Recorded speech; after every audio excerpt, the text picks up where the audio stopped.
Yo fui una de las 11 personas que estuvieron allí aquel día, y esta parte es la que no paro de revivir en mi cabeza. Teníamos un mapa, pero llegamos a una zona sin saber qué camino seguir. Por ello, decidimos dividirnos. Cada uno de los 4 exploró una zona diferente. En este punto le pregunté a John si quería explorar una parte que más tarde sabríamos que se llamaba Ed's Push. John entró de cara porque el túnel parecía ir en subida, pero a los pocos metros empezó a bajar. Ya en esa posición no tenía fuerza para retroceder usando solo las manos, así que continuó un poco más. Vio que justo delante había una pequeña abertura, así que, como pudo, metió barriga y entró casi verticalmente en lo que seguramente pensaba sería otra cámara grande, pero no había nada. Era un camino sin salida. Durante algunos minutos no supimos que se había quedado atascado. Jessica y yo esperamos a que Josh saliera del túnel que estaba explorando. Cuando lo hizo le dijimos que fuera a ver si John necesitaba ayuda. Mientras tanto, nosotros dos exploraríamos otros 2 túneles. Para cuando terminamos de explorarlos, el resto del grupo se reunió con nosotros. Como no sabíamos cómo continuar, nos quedamos sentados esperando a que John y Josh salieran. 15 minutos después, le grité a Josh si iba todo bien y al salir, parecía calmado, pero al mismo tiempo preocupado. Dijo que saldría de la cueva para pedir ayuda y me pidió que mientras tanto entrara para calmar a John y ver si podía ayudarle, ya que yo era el único del grupo que podía entrar.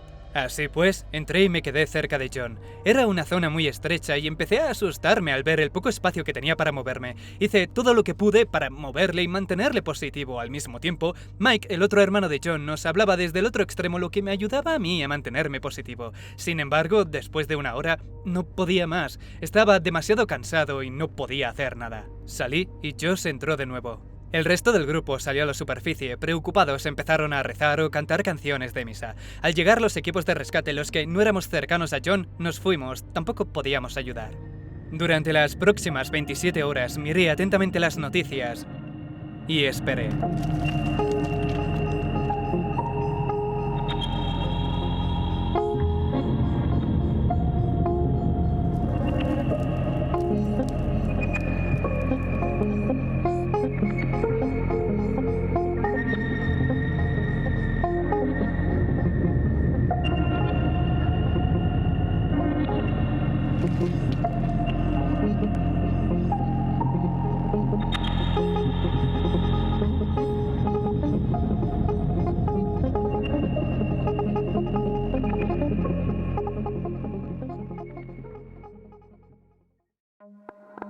Estaba todo planeado. Tendrían una pequeña aventura familiar con unos amigos y al día siguiente celebrarían Acción de Gracias. Como aventura propusieron explorar una cueva.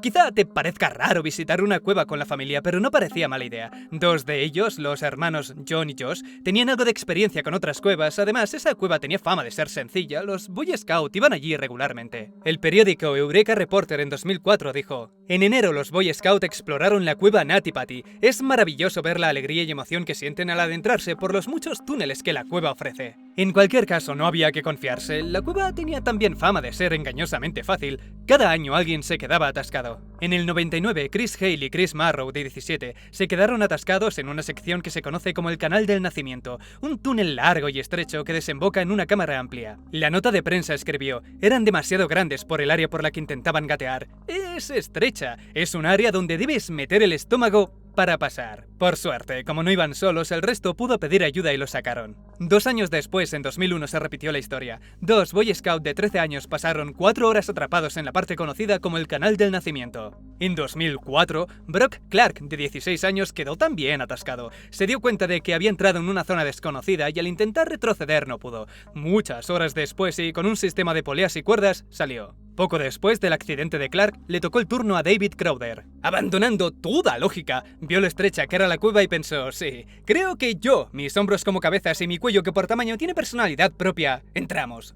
Y entró, pero no llegó muy lejos. Para su suerte, eligió la parte izquierda de la cueva, que queda más cerca de la salida. En su caso, bastó con romper un poco la piedra para liberarle. Su suerte fue esa, atascarse. Si hubiera entrado solo, sin mapa ni experiencia, en una zona que se conocía como el laberinto. Bueno, imagínatelo. Con los últimos 2 incidentes, el estado de Utah puso una puerta en la cueva, unos barrotes con un candado, y anunciaron que solo la reabrirían si alguna organización se hacía cargo de su gestión. De esta manera nació un grupo llamado Timpanogos Grotto, liderado por Mike Levitt. Ellos se encargarían de dar toda la información necesaria y organizar a los grupos. Y de esta manera, lograron reabrir la cueva en 2009. 24 de noviembre de 2009 a las 8 de la tarde. Allí estaba la entrada, rodeado de un círculo de rocas para señalizar el lugar. Desde fuera no parece gran cosa, solo un pequeño agujero en el suelo. Si tenías suerte, veías quizá alguna serpiente rodeando la entrada. Dentro cambiaba todo de 0 a 100. Esa pequeña entrada daba a una gran cueva. Por cierto, esto que estás viendo es un modelo 3D que he hecho de la cueva. No preguntes la cantidad de triángulos que tiene esta cosa. Aprendí Blender para poder hacer este modelo. Quizá no es del todo necesario para contar la historia, pero de esta manera lo puedes entender mejor. Ver que aunque explorar una cueva sin conocerla es siempre una locura, John tenía motivos de sobra para pensar que era el camino correcto, porque las descripciones del canal de nacimiento describían también el túnel de John. Más adelante verás que hasta los mismos periódicos de la zona confundieron esos dos túneles. Ellos, el grupo de John, tuvieron que escuchar que el canal del nacimiento empezaba yendo hacia arriba, luego iba recto, se estrechaba cada vez más y al final había una abertura tan pequeña que tenías que meter barriga para pasar y caer verticalmente a una cámara lo suficientemente grande como para dar la vuelta. Desde su perspectiva, lo que tenía delante parecía ese túnel que había llegado al famoso lugar donde tenías que meter barriga para pasar, pero se equivocó.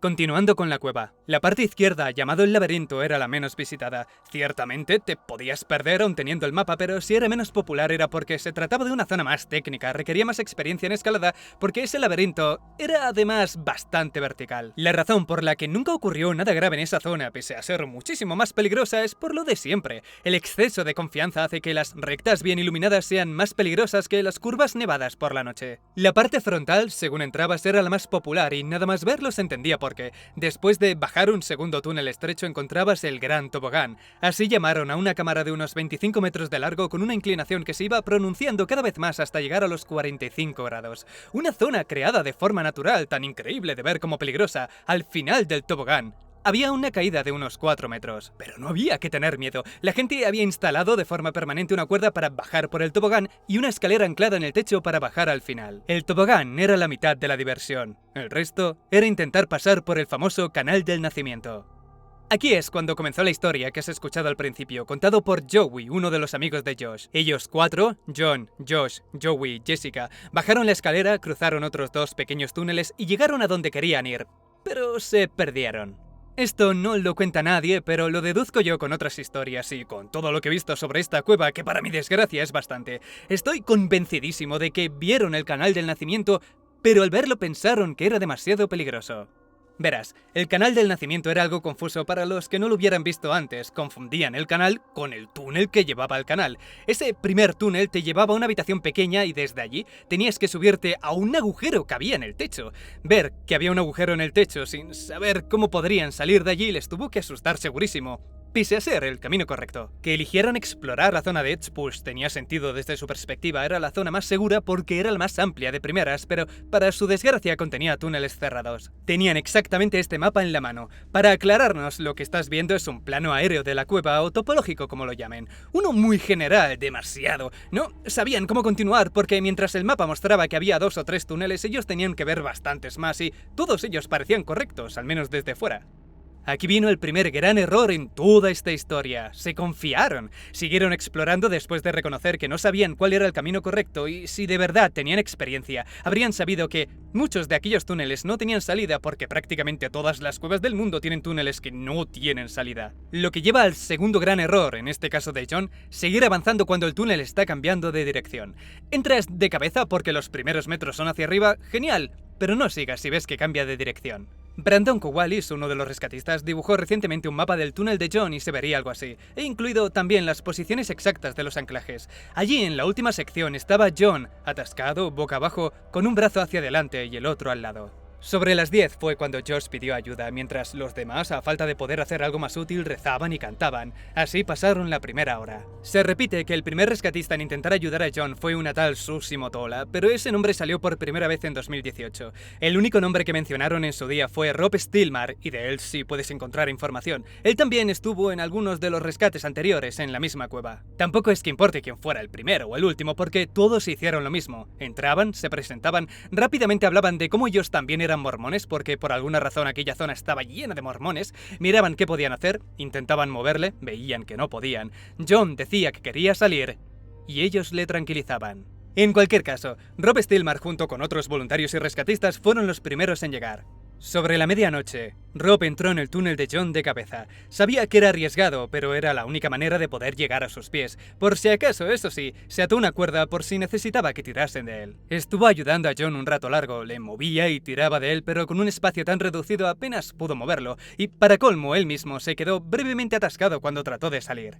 Haciendo turnos, varios rescatistas probaron también en moverle, pero no había manera. El único avance notable que lograron fue colocarle una cuerda alrededor de los pies, porque desde el principio sabían que la única posibilidad realista de sacarlo sería con un sistema de poleas. Cavar un agujero desde arriba tardarían mucho. De haber estado de pie, esta opción habría sido viable, pero no estando boca abajo. Ensanchar el túnel con explosivos provocaría un derrumbe. Intentar alcanzarle desde el extremo de abajo. No tenían espacio para trabajar con máquinas pesadas, de hecho a duras penas tenían espacio para taladrar. Sedarle y partirle todos los huesos y sacarlo a la fuerza. Según dijeron años después, no hubo idea, por loca que fuera, que no se valorara seriamente, así de mala era la situación. Pero no, claro, si empiezas a partir huesos, por muy sedado que esté, morirá antes de salir del túnel. Al final todo se resumió en usar la opción más simple. Una cuerda. Solo eso. Estuvieron toda la madrugada taladrando por turnos. En todo momento había alguien trabajando en el túnel y había más de 10 personas distribuidas en la cueva en todo momento. Pero aun con esa coordinación, cada pequeño avance se hacía eterno. Se tardaba horas en colocar una sola polea. Y por si fuera poco, al cabo de 12 horas tuvieron que rehacer algunas de ellas porque al principio usaron salientes, formaciones naturales del túnel para apoyar la cuerda. Creían que estaban ahorrando tiempo, pero había tantas curvas que se dieron cuenta de que no funcionaba, había mucha resistencia. La rehicieron todas, menos la que estaba justo encima de John, un pequeño trozo de piedra que, teniendo en cuenta toda la mala suerte que estaban teniendo, era un milagro que estuviera en una posición tan ideal. Por último, el más pequeño y delgado de ellos pudo arreglárselas para ponerle las sujeciones necesarias a John. Aquí pudieron ver mejor en qué situación se encontraba. Su cuerpo llenaba completamente el hueco, no había forma de llegar más allá de su cintura. Bien, ya estaba todo listo. Se pusieron todos en su posición y tiraron con fuerza. Pero nada. No se movía nada. Probaron otra vez con todas sus fuerzas y tampoco. Después de más de 12 horas se dieron cuenta de que una cuerda no era suficiente. Necesitaban dos. Hasta ese momento John había estado increíblemente positivo, pero la posición empezaba a pasarle factura. Su respiración sonaba aguada, perdía el conocimiento durante algunos segundos o pasaba de estar muy calmado a entrar en pánico. Sabía que estaba al límite. Y así siguieron pasando las horas, las más lentas y largas que jamás vayan a vivir todos los que estuvieron aquel día en la cueva. Después de 14 horas, aún no habían terminado. 16 horas después, aún faltaban cosas que hacer. 18 horas después, John empezó a alucinar. Persona religiosa como era, contaba que por momentos podía ver a su lado ángeles y demonios. Tan mal estaba que llegó a preguntar ¿quién le había puesto allí? Alrededor de 20 horas después terminaron con la segunda cuerda y ahora sí podían notar que se movía, milímetros a duras penas, pero se movía. Le mantuvieron consciente porque querían que dentro de lo posible empujara desde abajo con el brazo, y lo estaban consiguiendo. Hacían continuamente paradas para aliviar la presión en las piernas de John y el progreso era microscópico, pero al cabo de un rato lograron arrastrarlo algo así como 1 metro. Aún no estaba completamente libre, pero por lo menos en esa posición tenían margen para darle algo de agua, que no saben si pudo beber, y una radio para que hablara con su familia y su mujer Emily. Le dieron ánimos, le dijeron que le querían, que seguían rezando por él y que pronto estaría fuera. Pese al aspecto físico, lógicamente demacrado por la posición, ojos rojos, cara hinchada, todos respiraron aliviados al estar viendo finalmente algo de progreso. Uno de ellos se alegró tanto que salió de la cueva para decir que ya estaba a salvo y tardarían un par de horas en sacarle completamente. Ryan Sharch se encontraba justo a los pies de John, tirando de la cuerda como podía, animándole a que empujara desde abajo, avanzando milímetro a milímetro, poco a poco. Los que estaban ayudando a tirar desde la entrada del túnel escucharon un golpe muy fuerte, seguido de silencio. Le preguntaron a Ryan si todo iba bien, pero no contestaba. Después de insistir unos minutos, Ryan gritó que tenía que salir. Resulta que con la presión una de las piezas se soltó y le golpeó justo en la cara, lo dejó atontado y sangrando por la boca, y John cayó de nuevo al agujero. Todo lo que podía salir mal, salió mal. 22 horas para avanzar 1 metro y 1 segundo para retroceder 30 centímetros. Según Dave Sharch, el padre de Ryan, que inspeccionó lo que había pasado, comentó que aquel saliente, el que era un milagro que estuviera en una posición tan ideal, había estado cortando la cuerda lentamente sin que nadie se diera cuenta. Más tarde hubo varias aclaraciones sobre si realmente cortó la cuerda o si la piedra se partió o si simplemente por el cambio de posición se soltó. En cualquier caso, Ryan al estar justo debajo recibió ese latigazo metálico justo en la mandíbula. Ryan terminó en el hospital, pero ellos tenían que seguir. Arreglaron la cuerda y 1 hora después estaban listos para intentarlo de nuevo, pero John dejó de responder, e inconsciente, no había manera de moverlo porque sus costillas actuaban de anzuelo contra la roca. Además, sin Ryan, el turno de los demás era más largo y el cansancio empezaba a notarse. Como último recurso, llamaron a Brandon Cowallis. No estaba presente porque al principio no hacía falta. Había rescatistas suficientes, pero con la baja de Ryan y el cansancio de los demás, fue. Al llegar le dijeron que John estaba en las últimas, perdía la conciencia constantemente y seguía hablando de ver ángeles y demonios. Brandon entró e intentó hablar con él, pero no le respondió, solo podía escuchar la respiración aguada. Le dio unos golpecitos en la pierna para que se despertara y John se movió frenéticamente durante unos segundos y paró. Aprovechó para estudiar el túnel y llegó a la misma conclusión que el resto. Supo que mientras estuviera inconsciente no podrían sacarlo, necesitaba estar despierto para recolocarse en los giros difíciles, si no sería imposible. Dijo que la única opción era ensanchar todo lo posible las zonas más problemáticas y tirar de él sin importar si se le partían algunos huesos. E incluso así, seguía sin verlo claro. La familia pidió que le llevaran de nuevo a la radio. John estaba inconsciente, pero aceptaron porque de algún modo la familia creía firmemente que todo saldría bien, que solo era una cuestión de tiempo. Nuevamente le dijeron que le querían. Brandon intentó ensanchar la zona con un martillo neumático, pero había subestimado el peso de la herramienta y lo complicado que era aplicar presión en un espacio tan pequeño. Lo intentó, pero no había manera. El martillo se desviaba y forzó tanto la posición que después de unos minutos estaba agotado. Pensó que con una herramienta similar pero más pequeña sería más fácil, así que pidió un martillo de aire comprimido. Ahora tenía más espacio, pero menos potencia. Pasó 1 hora esperando a que la trajeran y tardó 1 hora y media para ampliar 5 centímetros en la zona más fácil de trabajar. 27 horas después... Todos lo sabían, pero nadie quería decirlo en voz alta. Mandaron a Brandon a comprobar si John seguía con vida. Le dieron un estetoscopio y le dijeron cómo tenía que usarlo. Gracias a que John solo había retrocedido 30 centímetros, pudo alcanzarle el abdomen, pero no pudo escuchar ningún latido. Además notó que estaba algo rígido, pero como no estaba completamente seguro, entró un paramédico para corroborarlo de todos modos. John Jones había fallecido. El momento exacto fue cuando Brandon le tocó el pie, es decir, hacía más de 2 horas. John falleció realmente al cabo de 24 horas, pero oficialmente son 27. Y nunca sacaron el cuerpo.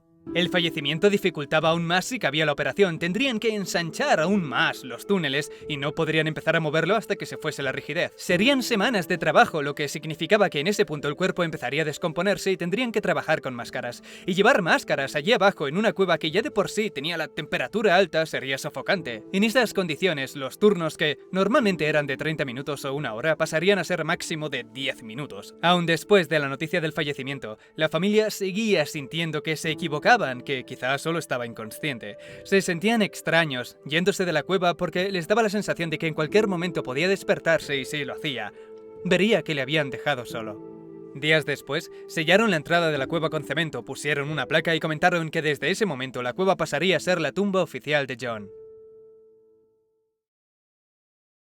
Mike Levitt, quien era el responsable de la gestión de la cueva, dio una entrevista semanas después y explicó bien por qué cerraron la cueva tan rápidamente. El terreno no es público, es de libre acceso, está claro, pero no puedes modificar nada porque es propiedad del estado de Utah para su explotación mineral. Las cuevas, aunque turísticas, no aportaban nada, solo accidentes y mala reputación. De este modo, hablando con la familia, le dijeron que la recuperación del cuerpo sería no solo peligrosa, sino increíblemente cara, y le propusieron la posibilidad de dejarle dentro. Ellos accedieron, pero con una condición. Si iba a ser su tumba, querían que se tratase como tal, tendría que sellarse completamente. No les gustaba la idea de que la tumba de John fuera un destino turístico. Utah cumplió encantadísimo con esa petición. De hecho, taparon la cueva tan rápido que algunos pensaron que querían enterrar también algún error. Pensaban que los rescatistas eran los responsables de la muerte de John y querían ocultarlo. Taparon también por si acaso el túnel donde se encontraba John porque dedujeron que alguien con el tiempo, tarde o temprano, abrirá de nuevo la cueva y de algún modo tratarán de llegar hasta John. Realmente, por el tiempo que ha pasado, la cueva podría reabrirse y recuperar los huesos, pero ni la familia ni el Estado quiere pagarlo.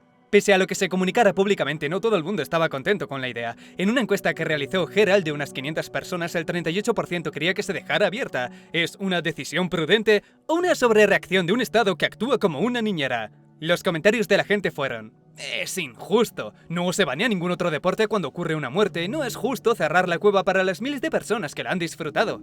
A los niños les encanta. No deberían cerrarla. De hecho, no deberían ni siquiera poner una puerta con un candado. Esto es una violación de nuestra libertad.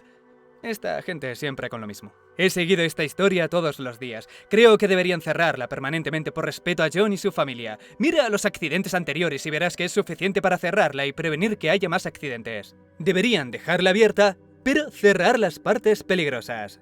Este comentario, el último, lo pensé yo también. Sabían que había zonas peligrosas. ¿Por qué no cerrarlas? Se dice que John entró en una zona inexplorada, pero no es verdad. Sale en el mapa. Brandon y Joe Jasper inspeccionaron esa zona y sabían que no tenía salida. Es más, ¿recuerdas los accidentes anteriores? Todos dieron por hecho que se habían atascado en el canal del nacimiento, pero no fue así.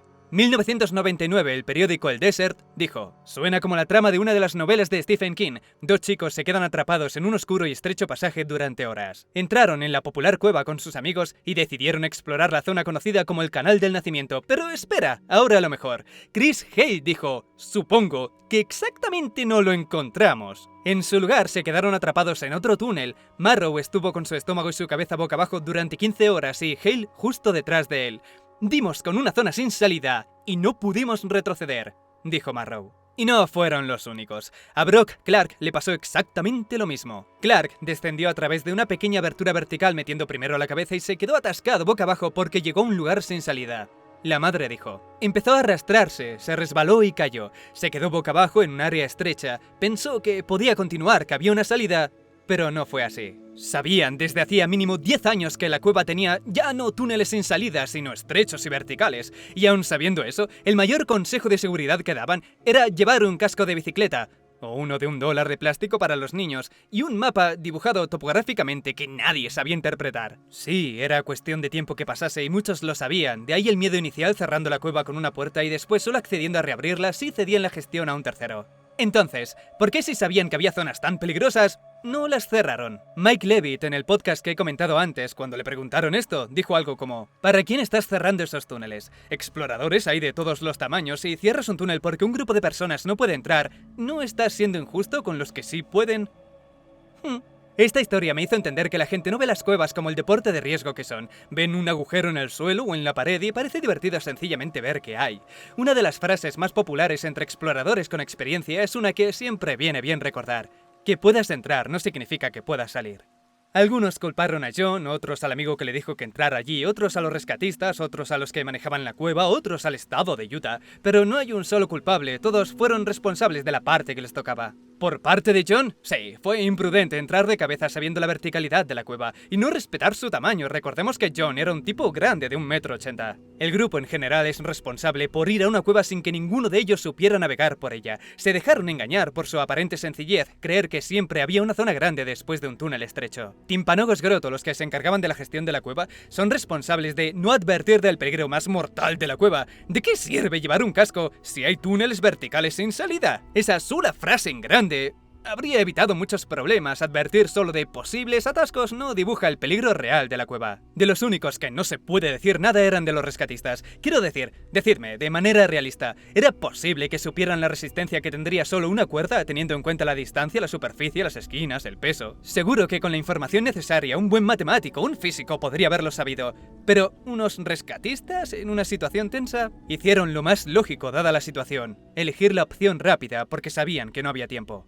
Por cierto, hay una película sobre esta historia, pero es mala, mala. Casi parece más un documental sobre la mujer que del propio John. Que sí, que lo pasó mal, seguro, pero ella vivió para poder casarse otra vez. Él no.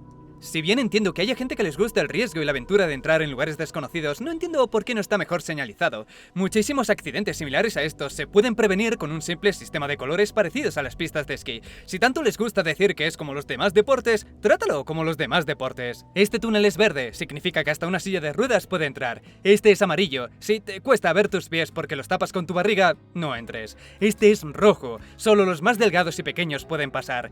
Este es negro. Pues ya sabes lo que hay. Incluso si se perdiesen con un sistema así, entenderían algo tan básico como que en esa zona hay túneles peligrosos. Claro que seguirían habiendo accidentes por más advertencias que pongas, porque si algo tienen en común todas las cuevas del mundo es que son impredecibles, tanto que nunca sabes si lo que estás explorando es en realidad tu futura tumba.